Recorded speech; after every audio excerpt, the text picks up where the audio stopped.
Clint Eastwood conduisait sur la route poussiéreuse d'un comté rural de l'Alabama lorsqu'il aperçut quelque chose qui le fit s'arrêter net. Ce n'était pas la vue d'un paysage magnifique, mais tout le contraire.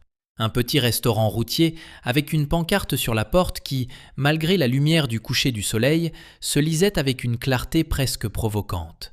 « Only for Coloré ». Sa voiture, une Chevrolet Impala louée, émit un léger grincement sur le gravier de l'accotement.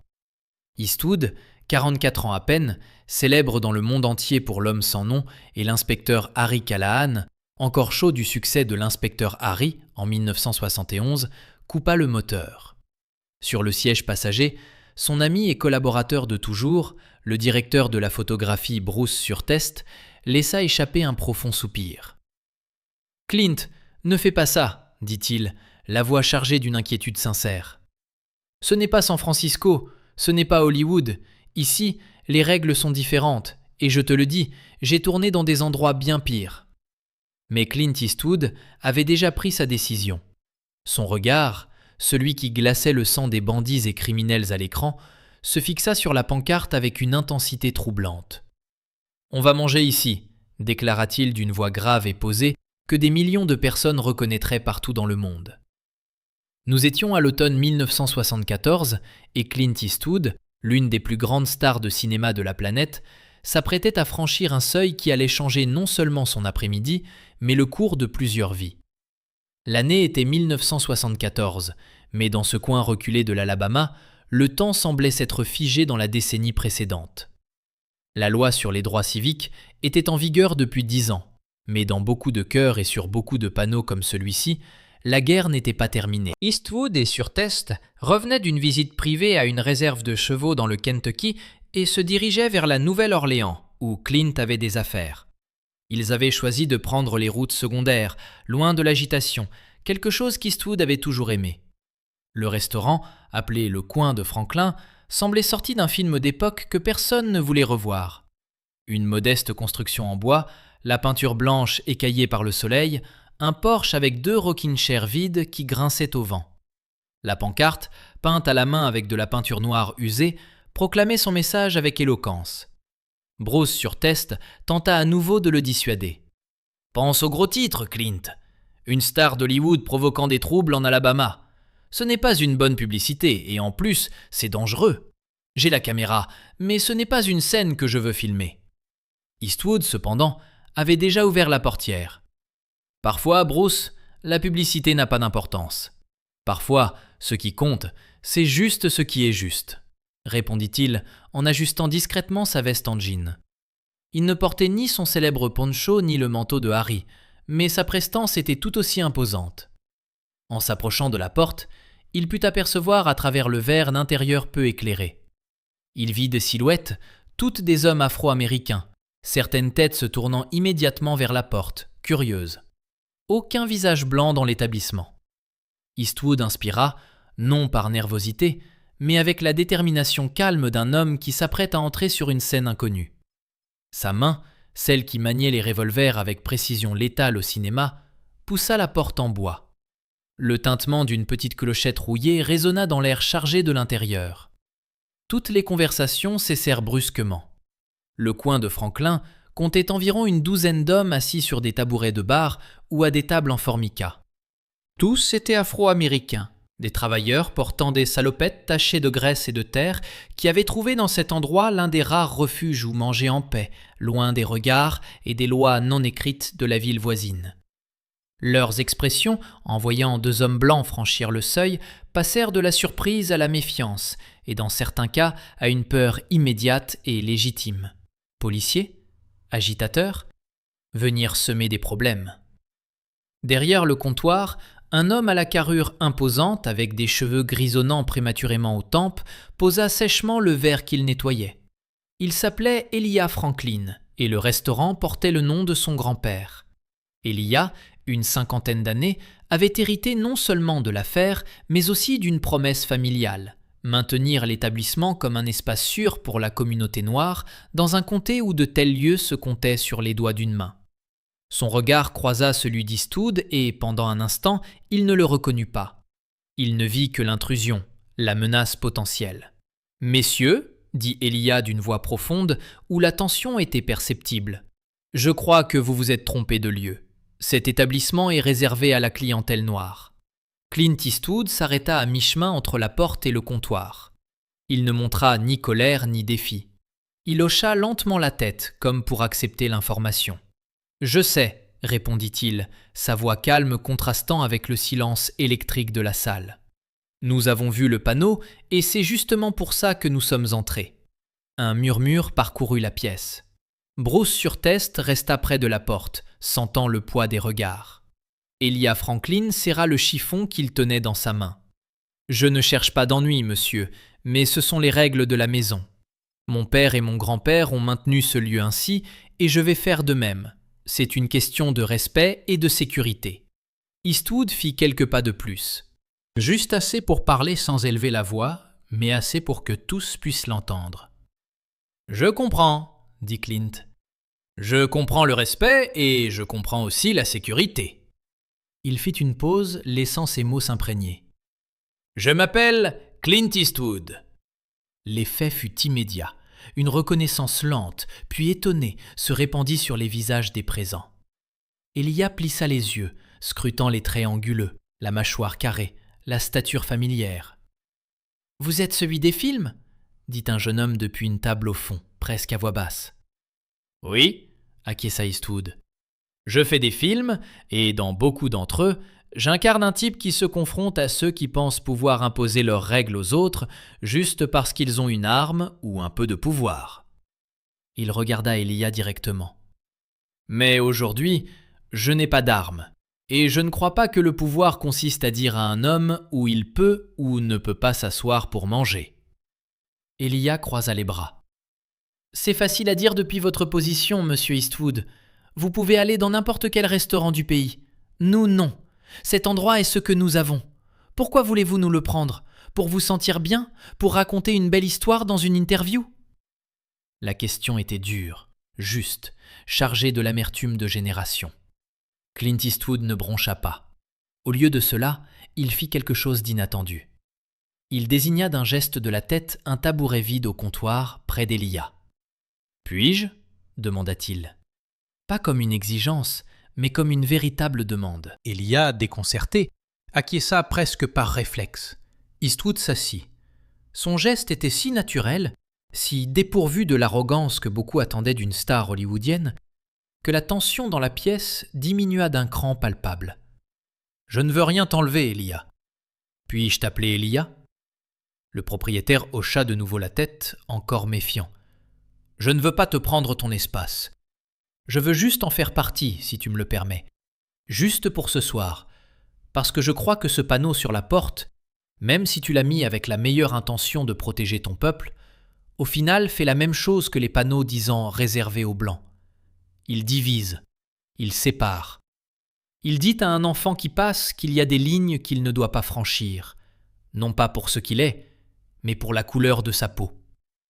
Eastwood regarda les autres clients, établissant un contact visuel avec chacun. J'ai incarné des hors-la-loi, des pistoleros, des policiers durs. J'ai travaillé avec des acteurs de toutes couleurs, religions et origines. Mon meilleur ami à l'armée, quand je servais à Fort, était un garçon d'Alabama, noir comme l'ébène, nommé James Boomer Johnson. Il m'a sauvé de faire des erreurs plus de fois que je ne peux compter. Nous mangions ensemble, nous rions ensemble. Et quand je suis revenu à la vie civile et que j'ai commencé dans le cinéma, je me suis rendu compte d'une chose. Les seules différences qui comptent vraiment sont ici, dit-il en se touchant la poitrine, et ici, en se pointant la tête.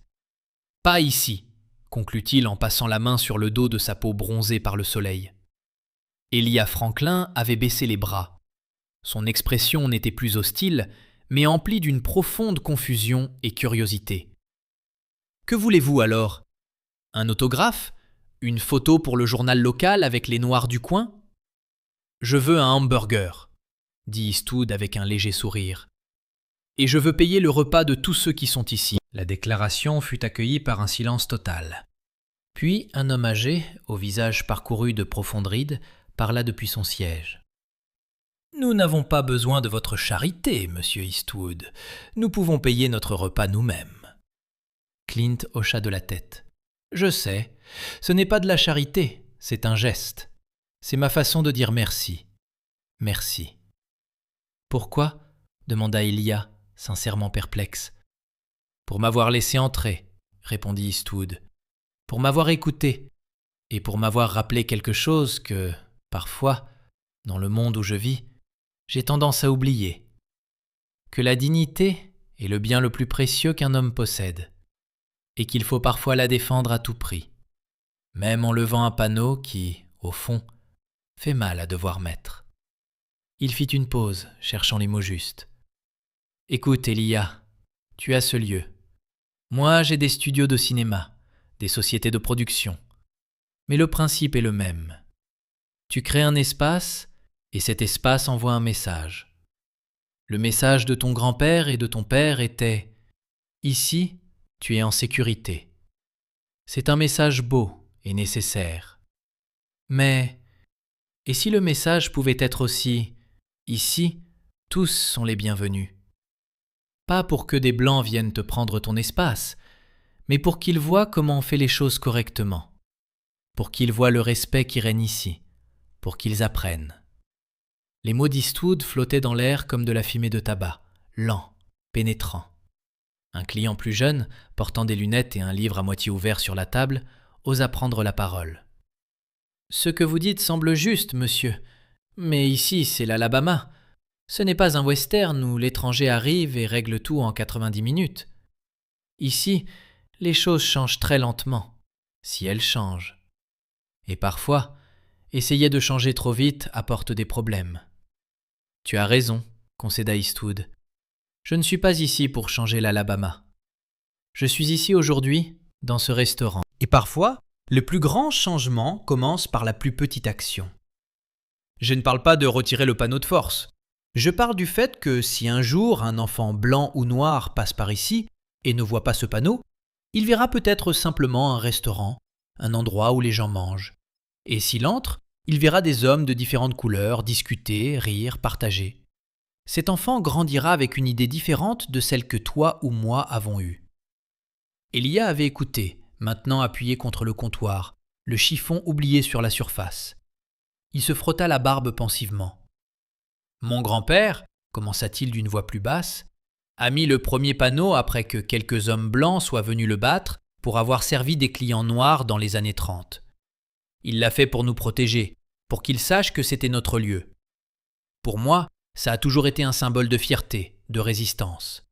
Je ne l'ai jamais vu comme quelque chose qui divisait. Je l'ai vu comme quelque chose qui nous unissait. » « Et il l'a fait, » affirma Clint. « Il a rempli son rôle. Mais les temps, même lentement, changent. Le mur qui te protège d'un ennemi t'empêche aussi de voir l'horizon. Peut-être que l'ennemi n'est plus dehors, attendant. Peut-être que l'ennemi maintenant est l'idée que nous devons continuer à vivre séparés. À ce moment-là, Bruce Surt, qui était resté silencieux, s'approcha. « Clint, peut-être devrions-nous… » Eastwood leva une main pour l'arrêter doucement. Son attention restait centrée sur Elijah. « Je ne vais pas te demander de faire quoi que ce soit, c'est ta maison. Je te raconte juste ce que je vois depuis mon siège. Je vois un lieu propre. Je vois un homme qui prend soin de son affaire avec fierté. Je vois des clients qui te respectent. Et je vois un panneau à la porte qui dit au monde qu'il y a une ligne à ne pas franchir. Aujourd'hui, je l'ai franchie et tu m'as reçu avec méfiance, mais avec politesse. Tu ne m'as pas expulsé. Tu m'as expliqué tes règles. Cela en dit plus sur toi que n'importe quel panneau. » Elijah regarda autour de lui. Il vit les visages de ses clients habituels, des hommes qui lui faisaient confiance, qui considéraient le coin comme une extension de leur maison. Il vit le regard de l'homme âgé qui hochait presque imperceptiblement la tête. Il vit le jeune avec le livre qui regardait Eastwood avec admiration. Il inspira profondément, un son rauque chargé d'histoire. Sans dire un mot, il marcha lentement depuis derrière le comptoir. Le grincement des planches sous ses pieds fut le seul bruit. Il se dirigea non pas vers la porte, mais vers une petite vitrine près de la caisse. À l'intérieur, parmi des photos en noir et blanc et quelques trophées de bowling, se trouvait une vieille photo encadrée de son grand-père Franklin devant le restaurant. Elijah la contempla longuement. Puis, se tournant vers Eastwood, dit « Mon grand-père était un homme de principe, dur comme la pierre.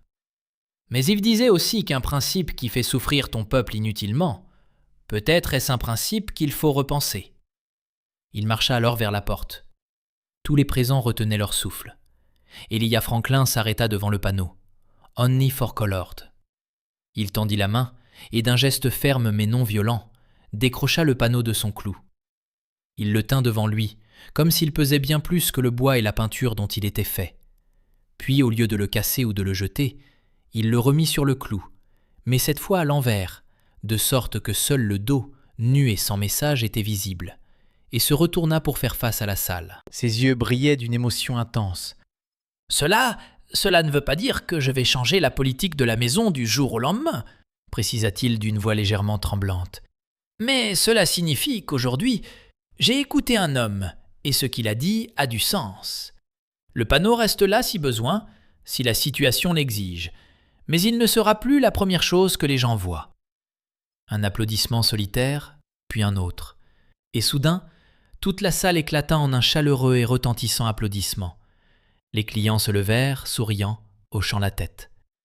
L'homme âgé s'approcha d'Elijah et posa une main sur son épaule. « Ton grand-père serait fier, fiston.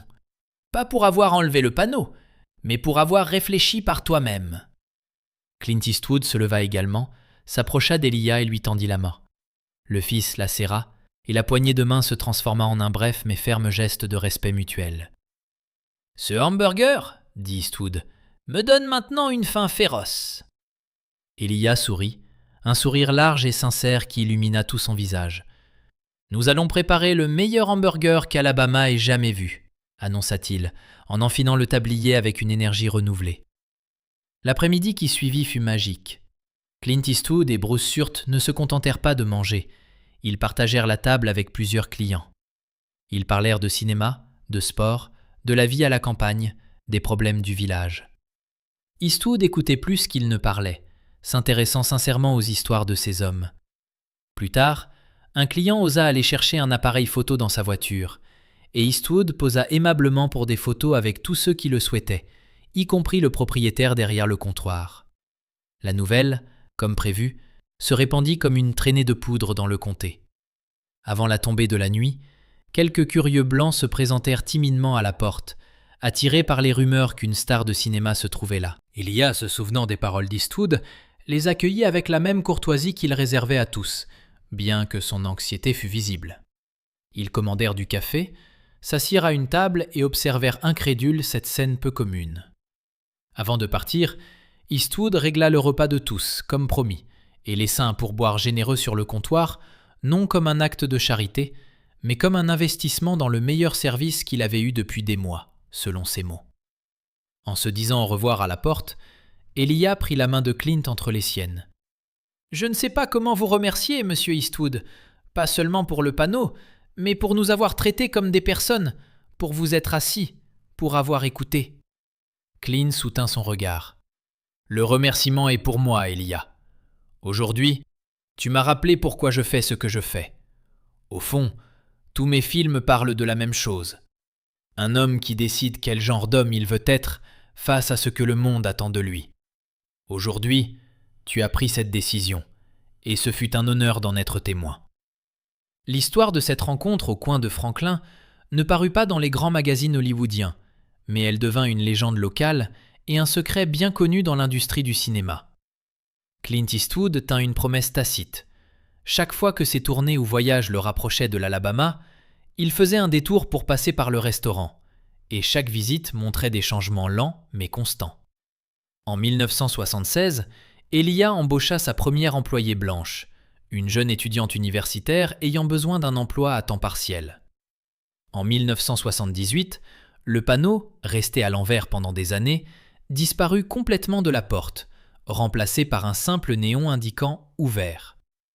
À la fin des années 70, le coin de Franklin était ironiquement connu dans le comté comme un lieu de calme intégration. Ce n'était pas un centre activiste, juste un bon restaurant où, si l'on arrivait tôt, on pouvait voir des fermiers blancs et des mécaniciens noirs prendre leur petit déjeuner au même comptoir, lisant le même journal. Elijah Franklin devint une figure respectée, un pont discret entre les communautés. En 1985, il écrivit une lettre à Clint Eastwood en y joignant une photo de son petit-fils, assis sur le même tabouret où Eastwood s'était assis des années auparavant. Dans la lettre, il expliquait à son petit-fils l'histoire du panneau, et l'enfant demanda « Grand-père, pourquoi quelqu'un mettrait un panneau aussi idiot ?» Elijah écrivit « Cette question fut la plus grande récompense de ma vie, et je te la dois. Vous n'êtes pas venu nous donner une leçon, vous êtes venu partager une table, et cela a tout changé. » Lorsqu'Elijah Franklin décéda en 1999, sa famille retrouva, parmi ses biens les plus précieux, la photo avec Eastwood et un menu usé sur lequel l'acteur avait écrit pour Elijah « Servez le meilleur steak de la vie. Avec admiration, Clint. » Aujourd'hui, le bâtiment qui abritait le coin de Franklin est toujours debout. Ce n'est plus un restaurant, mais une petite bibliothèque communautaire et un centre de rencontre pour le village. Sur le mur du hall, parmi les portraits de figures locales, est accrochée une photo encadrée de cet après-midi de 1974. On y voit Clint Eastwood détendu, un hamburger à moitié mangé, discutant avec Elijah qui sourit derrière le comptoir. À côté de la photo, une plaque porte une citation qu'Eastwood aurait dite à Elijah en partant ce jour-là. Parfois, l'acte le plus révolutionnaire n'est pas de franchir une porte à coups de pied, mais de s'asseoir tranquillement à sa table. L'histoire de Clint Eastwood au restaurant réservé aux Noirs est un témoignage du pouvoir de l'humanité simple et directe. Il ne s'agissait ni d'un discours grandiloquent, ni d'un geste politique calculé. C'était la décision d'un homme célèbre de traiter d'autres hommes avec une dignité égale à la sienne.